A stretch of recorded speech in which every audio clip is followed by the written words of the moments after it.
Today, we've got an exciting episode lined up as we put the epic world of Cybertron against the emotional landscapes of a young girl's mind.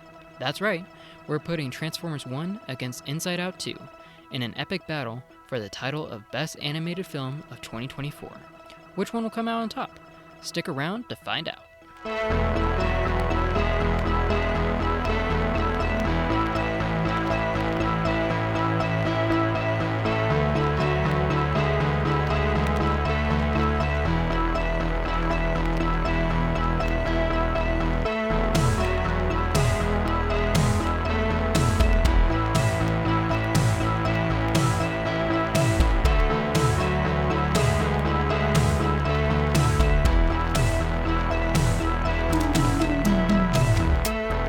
Hey there, movie buffs and TV junkies. Welcome to the Drive-In Chat Podcast, the show where we roll out the red carpet for all things film and television.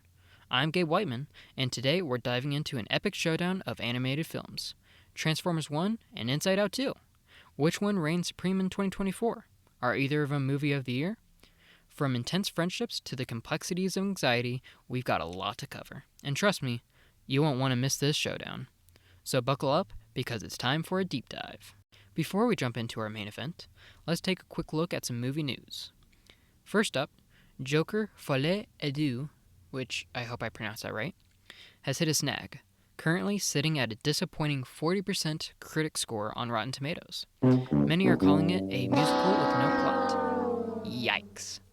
Apparently, the Rotten Tomatoes score keeps getting lower. I think it's in the 30s now, I think. And to top it off, I have seen a report that allegedly 24% of viewers say that they were going to recommend it to their friends. 24% of all viewers that have seen the film. That's really sad. And I even saw that apparently it's going to do the same numbers domestically as The Flash, which, if you don't know about that, that was a domestic flop. Actually, no, not even domestic. That was a box office flop. So, I think the Joker franchise just is going to blow up. And I guess that's a good thing, because Todd Phillips said that that's his last Joker film and the last DC film. So I guess it's kind of a good news, bad news situation. But hey, give me your thoughts on it. And in more thrilling news, the entire plot of Captain America Brave New World has been leaked. From the sounds of it, it sounds like a very mediocre movie. However, this is from an unfinished version of the film. Apparently, there was 2 versions of the film that was shown to test audience and test groups, and there has been reported that this Reddit plot leak was actually from a other version of the film that actually might have been to just test for backlash.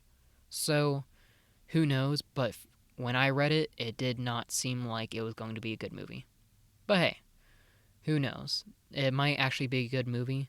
There's a lot of things going around saying that it's setting up a World War Hulk movie from reshoots, but I don't think it will happen. I know Marvel has acquired the rights for Hulk from whatever the company was. I think it was like Warner Bros. Or 20th Century Fox or something like that. But I don't think a World War Hulk film will actually happen until after Secret Wars. So, I hate to burst the bubble, but anyways, you can check out the link in the episode description if you're curious, but read at your own risk. Like, seriously. Even though it's from a different version of the film, it does have a lot of the stuff that still will happen in the film. So, read at your own risk. And that's it for movie news. Now, on to what you're all really here for, Transformers 1 and Inside Out 2. Alright, let's kick things off with Transformers 1. To start things off, I thought the movie was actually really cool. I'm just going to put it out there. It was a really cool movie. Very underrated. I think it was cool that we got the origin of Cybertron. I am going to be going into spoilers, so if you don't want to hear it, then I would probably take a second and leave, and then go watch the movie and come back. But anyways, it's cool that we got the origin of Cybertron. Like right off the bat, like in the intro of the movie, it introduced like so much exposition. Like, it was a lot, but at the same time, I watched the Bayverse Transformers movie, so I kind of got a lot of things, or I understood a lot of them. So like they mentioned like the Matrix of Leadership, which was like the key point of the entire movie. They introduced Primus, or they they gave you the exposition for Primus, which is a big ass robot that is basically like a god to them, which who transforms into Cybertron, and that was like the whole like origin for it. And so that was actually pretty cool. That was actually something I've never heard of before, but I think it was just because of the Bayverse and all that stuff. And then I also thought it was also cool that they also did exposition for birthing the first Transformers, and which are the Primes, because that was always because that was like kind of talked about in the Bayverse films, but they never really like get into that. We saw the Primes in the Bayverse movies, but we didn't actually like get any like background on them. So I'm glad that the Primes were actually like a core part. No, I would say a core part of the movie. So I thought that was really cool. Another pro. Okay, I wouldn't really call this pro per se, but it's interesting because it was during the scene where, I can't even remember his name. Orion Pax. Aha. And you thought I was gonna forget that name. Orion Pax is being like chased by these two like guards, which I think one of them's like Shockwave or something, or like no, like Dark Star or something like that. I don't know. But anyways, he's getting chased because he broke into like this records vault, and so he's being like he's running, he's chasing and everything, and he crashes into this like bar like setting, and it's interesting that one Energon is all cubes. I thought that was very it's an interesting way, but at the same time, what do you expect Energon to be? Like a liquid? I mean, I was kind of expecting a liquid, but at the same time, like I didn't know what they were gonna do. But they use it as like a food source or like a source in general. So I honestly I feel like Energon is like used to like be as like food, but you could like maybe like crunch it up and like drink it too. So I think it's like a just like a source in general, which is kind of interesting how they did that. Because again, another like comparing it to Bayverse films because I grew up with them. They mention Energon. They mention that it's like the blood quote unquote of Transformers, but yeah, they never like go into like the whole like Energon thing. So I don't know. It's kind of interesting to see like how they did that with Energon, but I wouldn't say it was a pro. Just you know, a notice thing. Another thing I really liked, I was very weary about the voice acting and the actors they picked. I'm gonna be honest. I thought that was like one of the reasons why I didn't see this film for so long was because of the voice acting.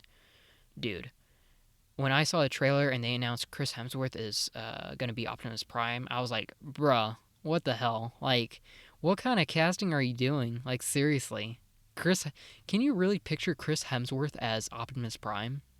No way. I can't. I couldn't. Especially with Brian Tyree Henry as Megatron, bruh. Like, dude, I like you. Like, I like Brian. I really do. He's one of my top actors. But my God, you do not have the voice for Megatron. And there's like a couple other voice actors, like Scarlett Johansson. She did not need to be in the film, but after watching, she was actually very good in the film.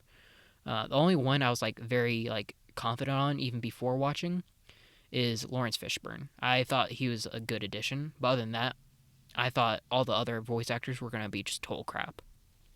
But honestly, surprisingly, after watching that movie, I thought they did a good job. Yeah, Chris Hemsworth as Orion Pax slash Optimus Prime, that he actually did a very good job. He actually worked with Peter Cullen, which voiced the original Optimus Prime in the Bayverse movies and a ton of other projects. So I think he actually did a very good job. I think the accent was like the biggest part that he was trying to avoid when doing his voice acting, but I think he did a good job. Brian Tyree Henry as D16 slash Megatron, bro, he did an amazing job at that. Like jeez, he did such an amazing job at that, especially towards the end, which we'll get to.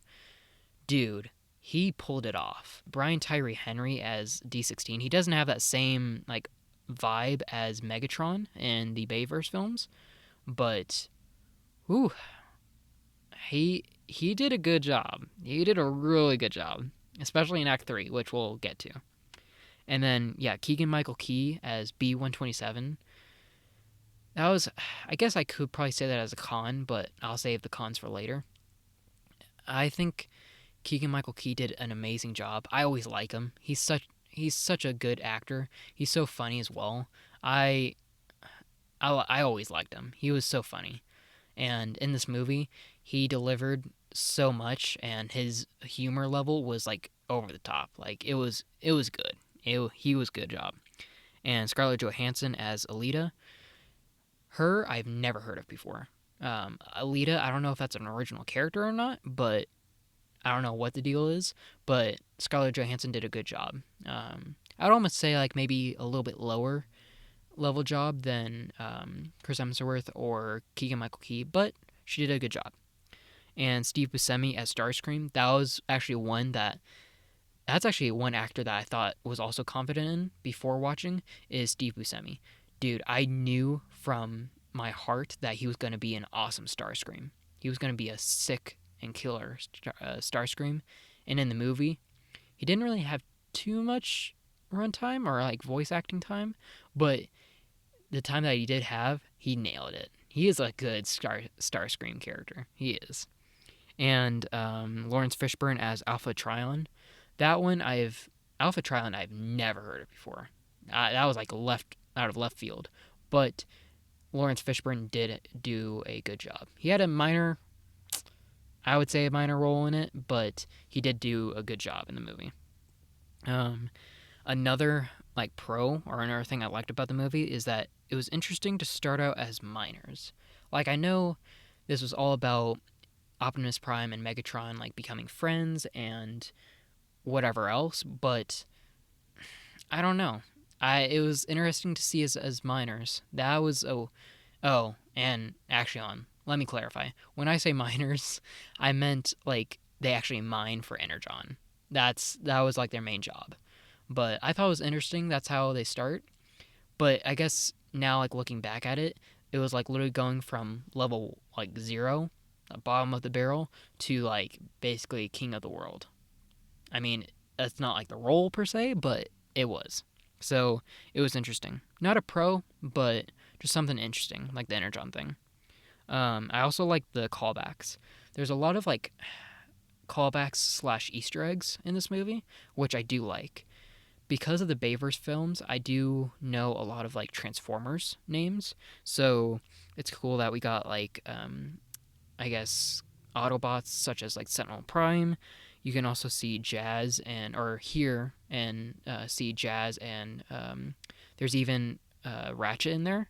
It was like when after Optimus and Megatron like do the race, but you can actually see like hear over the intercom like, oh hey, calling Dr. Ratchet. That was a pretty cool callback or like Easter egg. Supposedly Ironhide is in this, but I never saw him. I saw this off of a different creator, but apparently Ironhide is in this movie. I didn't know that, so maybe when I watch this movie again, I'll probably see Ironhide. But yeah, no, there's just a lot of callbacks. Another thing I liked about this film was that they did the friendship really well.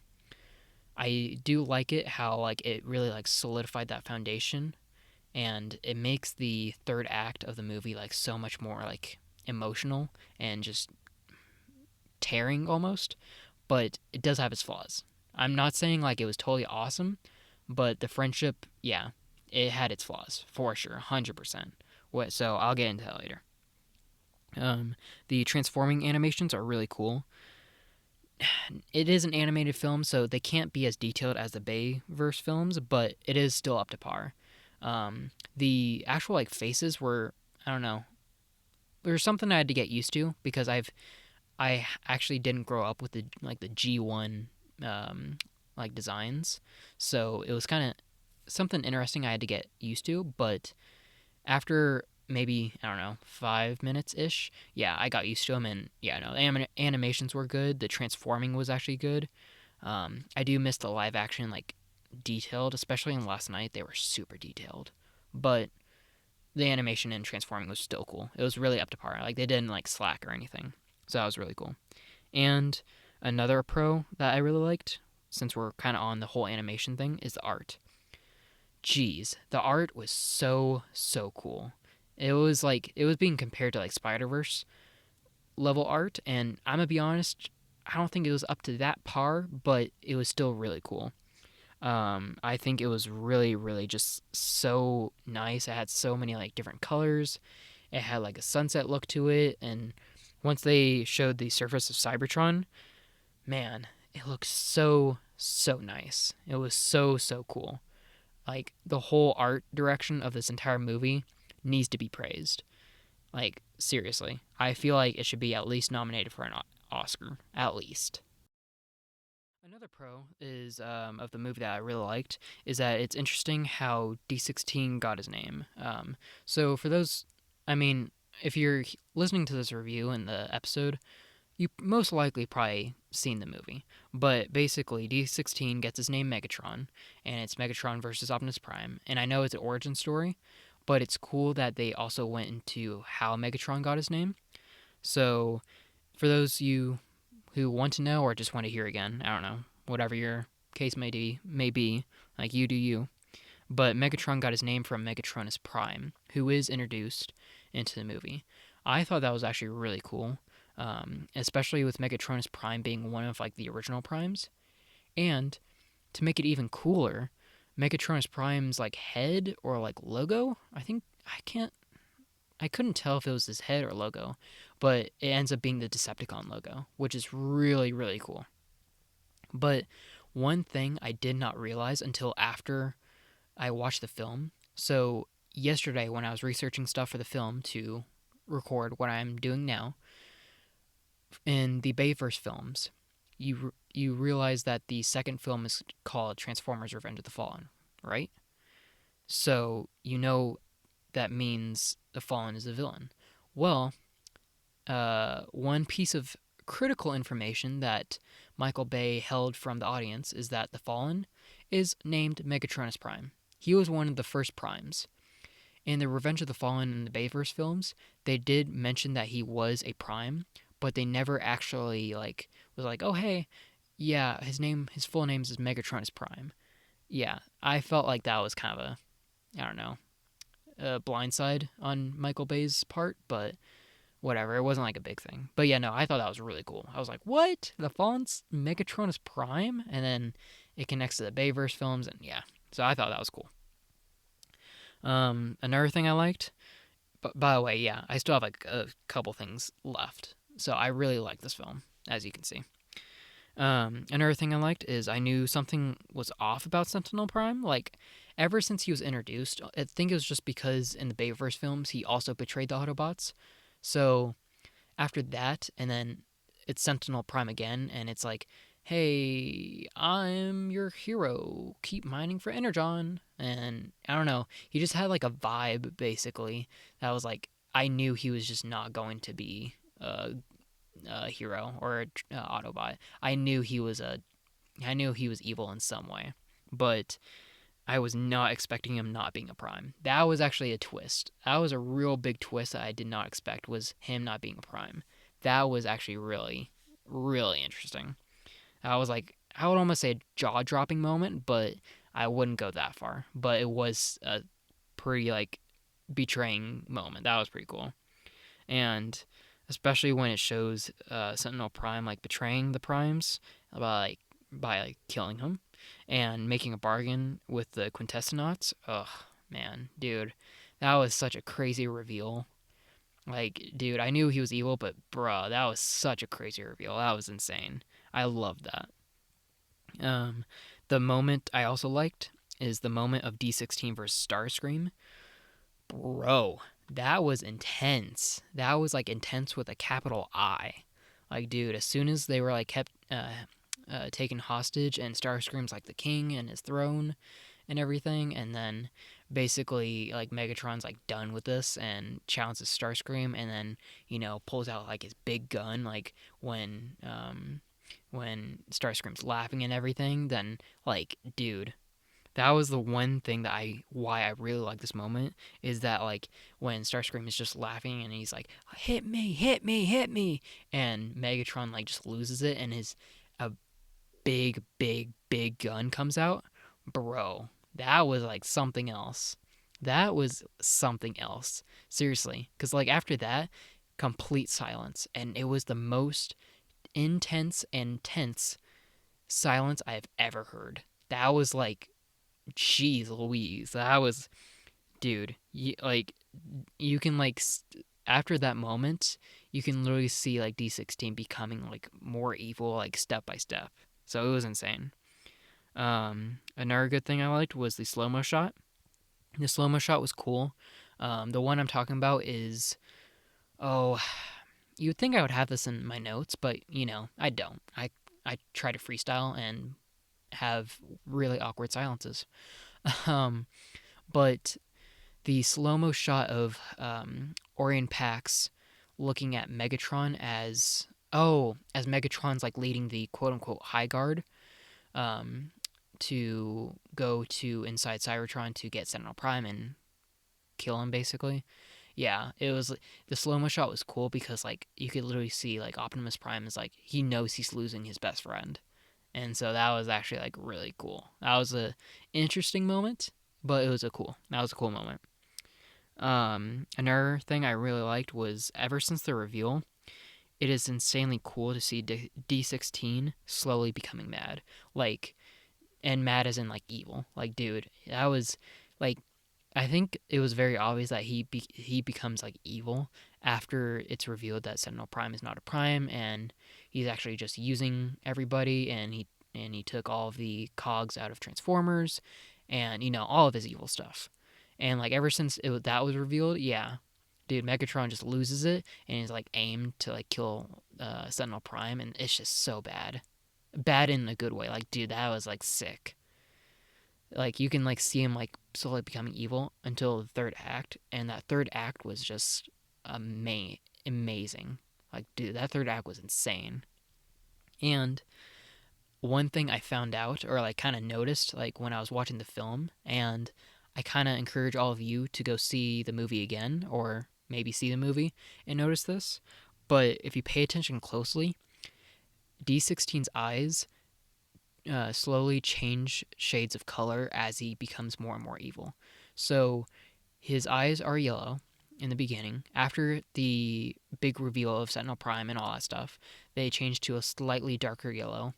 Then after like around Sentinel or not Sentinel around Starscream moment, they're orange, and then when a big moment happens, which I'll talk about here in a second, but when Megatron shoots Orion Pax by accident, and he delivers one of the most hardest lines ever, his eyes turn red. So if you go back and see the movie again, or if you're a new viewer and you go see the movie again, yeah, pay attention to his eyes. His eyes are like, it was a really cool detail that you might have or might not missed. Maybe you noticed it. I don't know.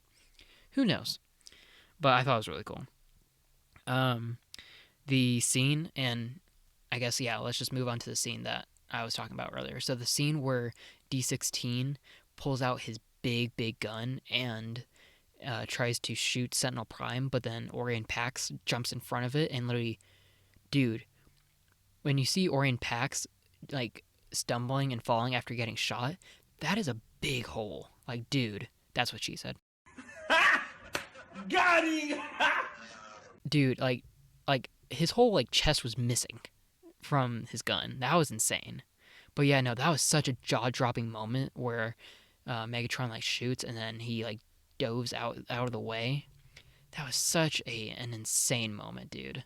Such an insane moment. Like man, that was like I don't really like open my mouth or like have a jaw-dropping moment, but when I saw that, dude, my jaw was like literally out on the floor. Dude, that was insane. And since we're talking about this scene, it's what happens next. Megatron goes or Orion Pax stumbles and like and falls into like this big hole that somehow leads into the center of the Cybertron. but Megatron grabs him and he's like conflicted and like, what? Why did you do that? Why did you do that? And then, he like looks down at himself, and then like you can see like his head turn, and then he delivers one of the hardest lines ever. Like when he goes up, when he's like he has his head down and he's conflicting and his head is turning, and then looks up with red eyes and says, "I'm done saving you," and then drops him. Bro, my jaw dropped like from the floor of the theater to the screen of the theater. Like, dude, that was such a hard line and such a good scene. I could watch that scene over and over and over again. That was so good. I could, dude, like, man, I would love to see that scene right now. Like, that was such a good scene. The emotion that it had, the intensity that it has, like, dude, it was such a good moment. And then the one of the actual last things that I liked about the film, sadly, is the second post credit scene. Like the first post credit scene was actually pretty funny. It was like Bumblebee when he actually has his cog and is transforming and everything, but he's talking with his friends and accidentally like stabs and decapitates two friends. And he's like, "No!" Oh my gosh, that was actually pretty funny. But the second post credit scene is where it was at. That's where it was at. The second post credit scene hit hard, dude. Man, that second post credit scene had Megatron and the High Guard on the surface of Cybertron because Optimus Prime banished them, and Megatron's making the speech, and he's branding like everybody with the Decepticon logo, which is Megatron's Prime's face slash logo that I mentioned earlier, and then and like delivers another hard line where it's I think he says something like, "We will not be deceived or like decepted again. Decepticons rise!" And dude, and that final shot of him like looking down, that's Megatron. I don't care who you say, that is Megatron. And I think it's even better that Megatron has Megatronus Prime's cog. That oof. There's so much like theme to it and everything. It is so good. It is so good. Okay. And that is actually everything that I loved about Transformers 1. It is a really good film, but it does have its flaws, which we will get into later. But first, remember, this is Transformers 1 versus Inside Out 2. So now, let's go into Inside Out 2 and everything I liked about it. So, when it comes to Inside Out 2, the one thing I did actually thought was cool was the whole belief system. I thought that was cool because like it showed like the emotions and the motion like islands in the first one, and it still has the motion islands. It's kind of funny that that they actually used binoculars, or you need to like use binoculars to see a family island because she's a teenager now. So I thought that was really funny. But the whole belief system of like what you believe in, like in yourself, like I'm a belief, like, and I think her whole belief system was I'm a good person. I thought that was actually really cool, and how it was designed, and how you get to, and how you form beliefs and everything. I thought that was a really cool idea. It does have a flaw. I will admit it does have a flaw, but I will get into the cons about that movie, or about that part of the movie later. But I thought the whole belief system was actually really cool. Another pro I liked is I like the inclusion of showing other people's emotions more. That was actually one like consistent thing that they did with the first movie was they showed, I mean, it a little bit. So they showed Riley's emotions a lot, or okay, it was Riley's emotions up in front and center in the first one, and we saw like maybe a I don't know 30 seconds of the mom's emotions and maybe 10 seconds of dad's emotions, and then of course we got like a clip show of like dog's emotions and cat's emotions and like everybody's emotions in like a clip reel form at the end of Inside Out 2. But in this movie, they actually showed like everybody's emotions, and so I thought that was really cool. I thought that was really cool how they did that and how they like formed that all together and everything. And so you actually saw like the mom's emotions more, you saw the dad's emotions more, you saw Riley's friends' emotions. I don't know what I can't remember anybody else's emotions as of right now, but those are like the big ones. So I'm kind of glad that they like included more people's emotions into this. Um, Another thing I like was Anxiety's controls. and not the premise of the movie, like anxiety controlling Riley. No, I meant like when they upgraded the control center, or like the whole, like, not tablet, but like the control pad, whatever you want to call it. I don't know. When anxiety is introduced into the movie, she actually has her own like devices, and so she reveals there's like this computer thing, and it's actually kind of funny and actually kind of cool concept of how anxiety like pulls up a computer, and it's like showing like the different futures of like everything that could happen. So I thought that was actually really cool. I thought that was kind of cool because like technically like that's how anxiety works, because once you have anxiety and you're anxious, you kind of think of what can go bad, like what's everything that can go bad. And so that was anxiety, and that's what she was doing with the computer. So I thought that was actually kind of a cool concept. Another thing I liked is how it's interesting how anxiety is controlling Riley's life against Riley's will. And so it wasn't like really okay. Let's backpedal for a second. I wouldn't say it's a thing that I like or like really like I thought was like a pro of the movie, but it was a good like aspect of the movie, because like because that's like the whole like premise is like anxiety controlling Riley, and which is a core theme of the movie, which we'll get into later. But one good quote from Anxiety, voiced by Maya Hawke, that stood out, that like captures what I'm trying to get across, is we're going to change everything about you. Like, dude, that captures like everything about anxiety in the entire movie, basically. So it's kind of interesting how Riley's anxiety emotion is controlling Riley against her will. So it kind of, again, it's like the biggest theme in the movie. It's what the movie's about, but I thought it was just it was interesting. Wouldn't say a pro, but it's interesting. Another pro that I thought was, I don't know, I wouldn't say the best part, but it stood out so much, is the character Bluefy. So I'm going to be honest right now. I actually have seen this movie before. I saw this movie in theaters, and I thought this movie was okay.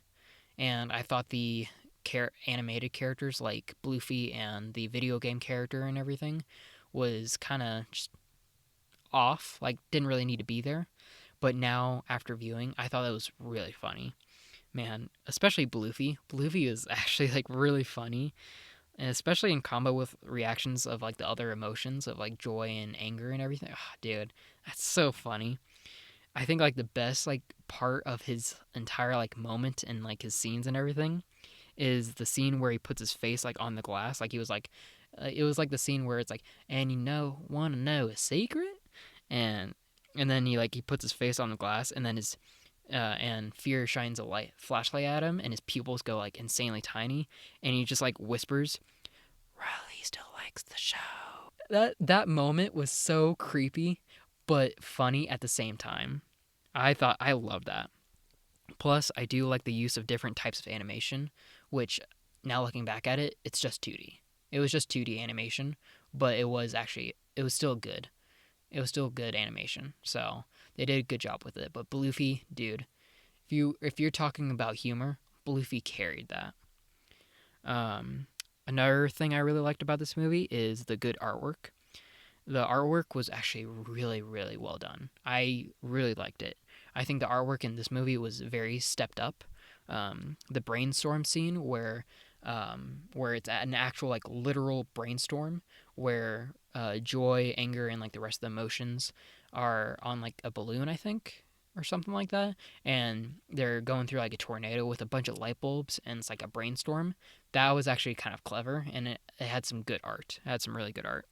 The Beliefs HQ, where it's like the area where they go down into the elevator, and it's like basically a lake ocean environment, and you just put like emotions in there, and it makes beliefs and everything. That's actually really cool. The anxiety attack scene is by far the best like artwork scene ever out of the entire film. We'll get into it later, but I really like that scene. And so all those scenes together, there's some other ones, but those are like my top ones that I liked. And this entire movie just had insane artwork. Um, Another hilarious scene, not as funny as the Bluefy scene, but Another scene that was funny was Pouchy when they finally reached like the scrapyard or whatever you want to call it, and they find Riley's like original beliefs, and Anger comes up with an idea of like calling Pouchy and totally just like defiles him and like literally like opens his mouth and like totally just reaches in for dynamite and everything. That was so funny. Like, and Pouchy just like going off and everything. That was so funny. And like I said, the anxiety attack that I liked the anxiety attack so much. It was very relatable to not just like me, but to a lot of people. So I feel like that's like everything that they did with that scene was really good, especially with like the actual like physical part of it of Riley, showing Riley going through it. Oh yeah, that was actually really good. That was really really good. So I'll talk about more of it later though. Okay, and that is actually all like the good things and like the pros that I had for this for both films. It might sound like I'm praising both films, but they do both have aspects that I didn't like. Even Transformers 1, even though I praise that film to the highest ability. So, let's just get it out of the way and let's start with the Transformers 1 cons. So, don't get me wrong, the humor in this movie fits the style of the movie. It really does, especially with how it's animated and how it is and everything. But I will say this. It seemed like some of it like wasn't needed. The biggest problem I had with it was that the humor was carried by Keegan Michael Key, who played B-127, aka Bumblebee. Like, don't get me wrong, Keegan Michael Key like had all the humor in the world and was like the funniest part of the entire movie. Like, was like should Transformers movies be funny? Yes and no. I don't mind funny parts, but it shouldn't be entirely funny. But when Chris Hemsworth character, Optimus Prime, makes jokes, it didn't land. It didn't land. It really didn't. So it's just like I don't think I feel like there was a lot of jokes that they could have probably just left out. But whatever. It shouldn't. My main thing is that it shouldn't be too reliant on one character for a comedy. It should be kind of scattered with a lot of different characters and actors being able to land the jokes. But I don't know. I feel like that might be just a critical thing. It was a very tiny thing. That's one aspect that I do want to point out is that it was a very tiny critical aspect. So it didn't like totally just drop the movie for me. Like it was just a very tiny thing. But other than that, it was the comedy was amazing. So the second thing and the only thing, the last thing that I didn't like about the movie is the friendship. Now, like I can hear you ranting. Let me explain. The reason why I did not like the friendship is because of how they did it. So it did have a solid foundation. I think they established them being friends and being best friends and how they met and everything very well. I think they did that well. However, I think it was a little bit much. I don't know. Part of this is kind of due to the dialogue. It felt like they kept like being too direct with it to define for like all audience ages that they're friends, you know. So I felt like they did that just so they can establish for like I don't know, like 8-year-olds watching this film that like oh hey we're best friends. And so they said it like almost too much, and I think that's kind of what kind of killed it a little bit. It was like, "Hey, Megatron, I can't believe we're best friends. I love you, best friend." Like it was like too much. It wasn't like that type of dialogue, but it was almost on that exact same level. So it did kind of drag the friendship down because like after like a couple minutes, I was like, "Dude, I get it, you're friends," but I don't know. That was like the biggest thing that was wrong with this movie, but it just felt like it was starting to turn into a bromance. And when like they were still friends, like I said, it was like, dude, I get it, you're friends, move on. But other than that, that's actually all the cons I had for Transformers One. Seriously, that's how good of a movie it was. For me to only have like one or two things, and only technically one major thing that I found wrong with this movie, that's a pretty good aspect. So let's move on to Inside Out 2 problems I had. Okay, so now, yeah, let's talk about Inside Out 2 and the problems I had. Honestly, I don't have as many problems with this movie either, but it's more of a how I feel about the movie overall. But I'll get into it. So the first thing that I did not like about Inside Out 2 was when the movie introduces the belief system. So, I said I was going to talk about it and get back to it. Well, the belief system had a problem. I thought it was a cool idea. Don't get me wrong, it was a very cool idea how they introduced it. However, I do think that something like this, how the belief system, should have been introduced in the first film. I don't know if it was like when they installed the whole like puberty button command center or whatever, when all like the other like emotions, I think you want to call them, install like the like puberty thing, but I don't know. I feel like the belief system like should have been there from the start. I feel like once like you're at Riley's age in the first movie, which was I think she was 11, like dude, I feel like she would have a belief system. So I don't know. I feel like something like that. It didn't need to like go into it like in detailed manner, but I feel like something like that should have been introduced in the first movie. I don't know. I feel like just something like that should have probably been discussed and had a foundation. So then in Inside Out 2, they're like, audience already knows that there's a belief system and have all that established. But whatever. It wasn't like a big thing, but it was like something I did notice. And so the second thing that I did not like about the movie.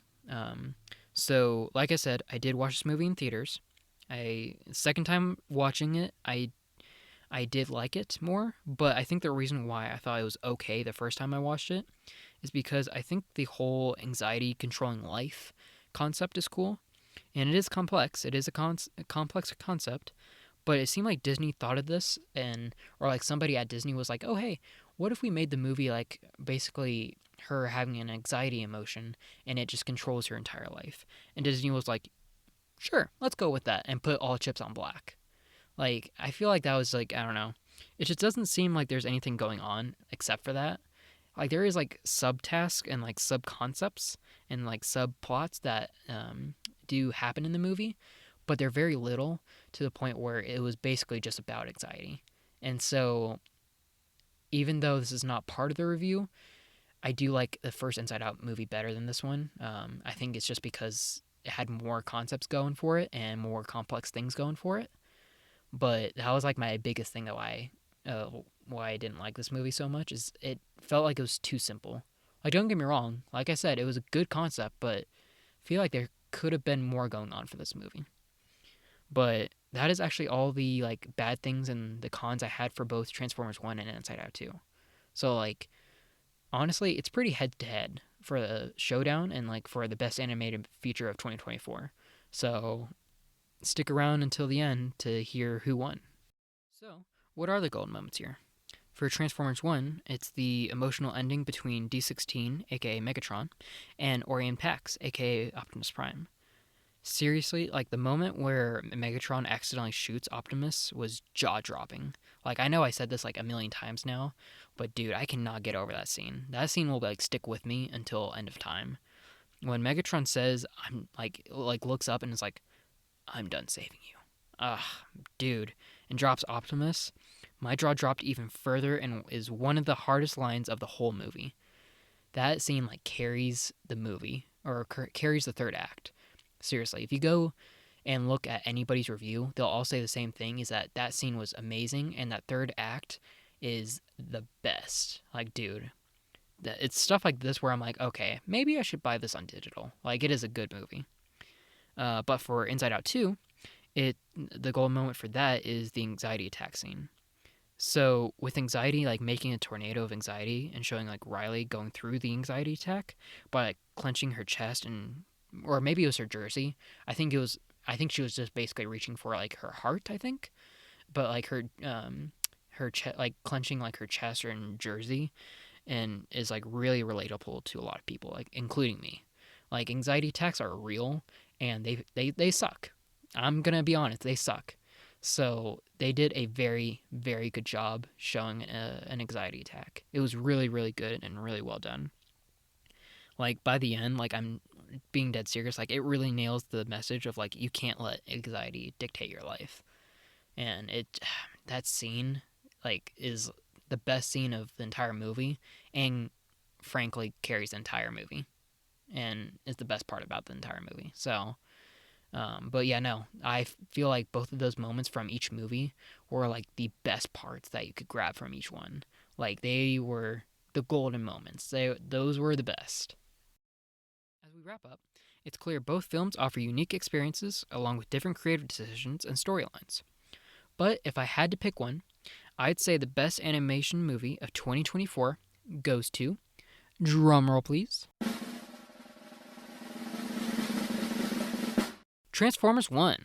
It has emotional depth and stunning visuals, scoring an impressive 9 out of 10. Meanwhile, Inside Out 2 came in at a solid 7 out of 10. But if I had to be honest with you, I would be fine with bumping it up to like a 7.5 or an 8. It was good, but I probably wouldn't put it past an 8. With Transformers 1 barely making its budget back, which was about $72 million, it will go down as one of the best Transformers movies and probably one of the most underrated movies of 2024. Like, seriously, go watch it.